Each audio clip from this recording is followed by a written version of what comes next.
ఈ రోజు నేను చెప్తా ఉన్నా కదా, నాగ చైతన్య సమంత విడిపోవడానికి కారణం కేటీఆరే.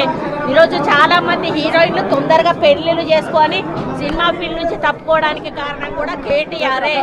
ఆయన ఆ రోజు మత్తు పదార్థాలకు అలవాటు పడి వాళ్ళను కూడా మత్తు పదార్థాలకు అలవాటు చేసి రేవ్ పార్టీలు చేసుకొని మదమే.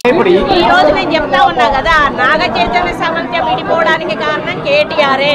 ఈరోజు చాలా మంది హీరోయిన్లు తొందరగా పెళ్లిళ్ళు చేసుకొని సినిమా ఫీల్డ్ నుంచి తప్పుకోవడానికి కారణం కూడా కేటీఆరే.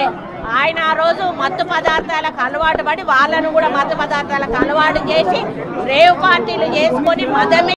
ఈ రోజు నేను చెప్తా ఉన్నా కదా, నాగ చైతన్య సమంత విడిపోవడానికి కారణం కేటీఆరే. ఈరోజు చాలా మంది హీరోయిన్లు తొందరగా పెళ్లిళ్ళు చేసుకొని సినిమా ఫీల్డ్ నుంచి తప్పుకోవడానికి కారణం కూడా కేటీఆరే. ఆయన ఆ రోజు మత్తు పదార్థాలకు అలవాటు పడి వాళ్ళను కూడా మత్తు పదార్థాలకు అలవాటు చేసి రేవ్ పార్టీలు చేసుకొని మదమే.